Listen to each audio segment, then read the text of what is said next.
I am a program specialist at the U.S. Department of State in the Bureau of Educational and Cultural Affairs. So I would say my main area of focus is in program management, and I've primarily done that with a focus on international education, both in my current job and many of the roles I've had previously. So what do you do in program management? Well, it's a lot of collaborating with a team of other people to meet deadlines and make sure you're accomplishing your deliverables. That could look like anything from we're going to do a big public event that we want hundreds of people to attend. Who's going to speak? How are we going to get them together? How are we going to put together the program? How are we going to invite people to attend? How are we going to find out if they had a good experience? And how are we going to plan for the next time we do that? A lot of that role is also tracking and communicating what do we do and why do we do it. So collecting data, how many participants did they have? Did they have a good time? Would they recommend this to a friend? Analyzing that data for improvements, and also doing a lot of preparing briefings or kind of writing up the results to report to our senior leadership or people that are funding us or people that want to collaborate with us in the future. Some of the other parts of those processes are often making sure that our partners and our collaborators get paid. So knowing budgets, knowing how to create them, monitor them, justify them is a really core skill that I think people don't always think about if you're not from an economics background, but it's really essential to the work that I do, and I think it's an important talent to cultivate.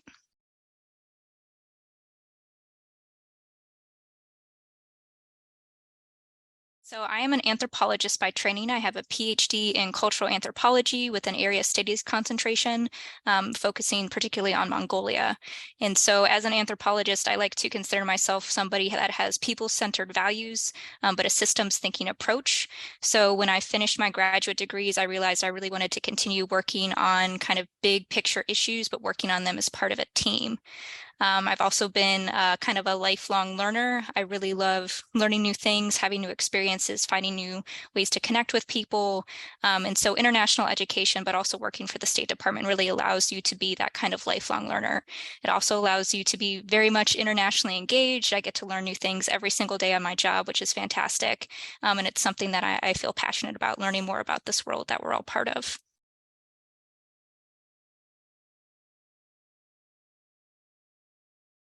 So my current job at the State Department definitely has on a daily basis an international component.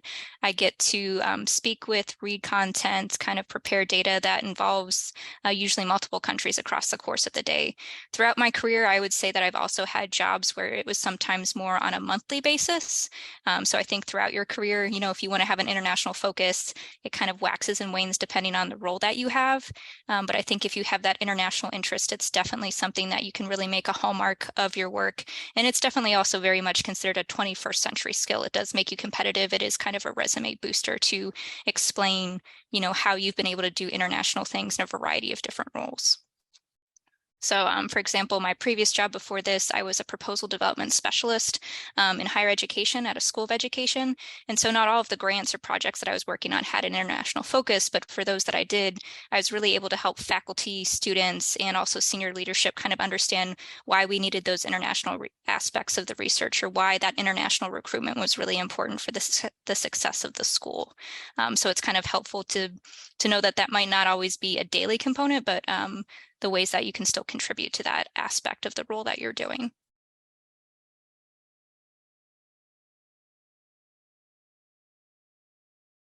So my personal or my individual professional background, I studied French, Chinese, Mandarin Chinese, and Mongolian. So in my current role, I am not in a language specialist role. So I would say the way that I use this currently is kind of more on a diplomatic kind of building respect, recognizing people's names, how pronunciation is very important for them, feeling valued, accepted, appreciated. The conversations that I am able to have with people in their native languages makes them feel a closer connection with us, and also feels like we're making more of an effort to meet them at least part of the way. So it's really just an important way in my current role to build bridges to continue that people-to-people aspect.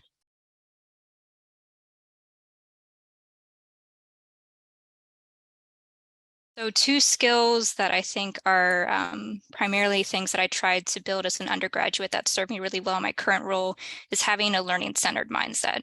So obviously you're a student, you're learning what is a learning-centered mindset. I always have more to learn. I always can learn something. I'm willing to try to figure things out first, but when I'm not sure I'm being successful, I can admit that I don't know something and I can ask for help. And also that I value the time and effort other people take to train me, and I try to reciprocate that whenever possible. I've received a lot of feedback from supervisors, from colleagues, that having that learning-centered mindset is why I'm so successful at the job that I have today and other jobs I've had in the past.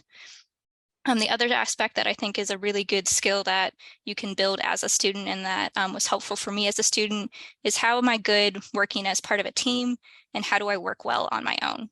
So how do you respond to deadlines? How do you respond to having a lot of high pressure things due at once? What kind of work schedule is best for you as a person?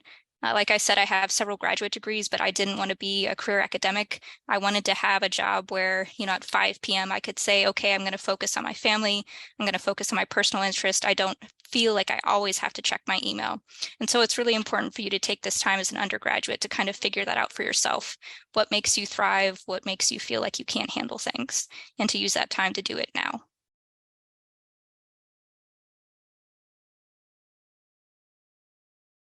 So I think for folks that are passionate about international careers, there can be a lot of pressure to feel like you absolutely have to be a specialist or a generalist. And 100%, we need both. We need people that are going to go into very high level, multi-year study of languages in a particular country's culture and history.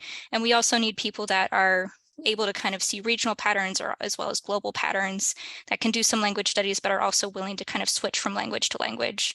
For our foreign service officers, especially, they're doing multiple tours of duty. They're not just focusing on one particular language family. So it's okay. It's good to be interested in lots of different things. We need both those area studies specialists as well as we need international specialists. If you're particularly interested in government service, this is a fantastic time because there's, I think, more efforts than ever before to really connect with undergraduates and graduate students that are interested in these areas. Whether you've applied for a State Department program or Department of Education or Department of Defense program, or you're just interested in this career. So we have virtual internships. That's something that's more and more common, and there's a number of ways you can apply for those. We also at the State Department now offer paid internships. So if moving to DC sounded before like it was something that financially was not an option for you, some of those internships are also overseas. Those internships are now paid and offer more support. So there's a website in the description of this video I highly encourage you to check out. If you're not interested in government careers, I really encourage you to do informational interviewing for those careers that sound interesting to you. Reach out to people and basically ask them the same questions as this video. What is your job? What do you like about it? What skills do you feel are beneficial to you in this job? What's the most exciting and least exciting part of your day? And that really helps you kind of get a sense of what that job might feel like for you. Or is that maybe something that you don't really want to pursue in the future? It's fantastic that students can do internships and volunteering opportunities, but there's literally thousands of careers out there. You don't have the chance to always explore each one. So I really encourage you to network, informational interview, and to take advantage of, different opportunities out there.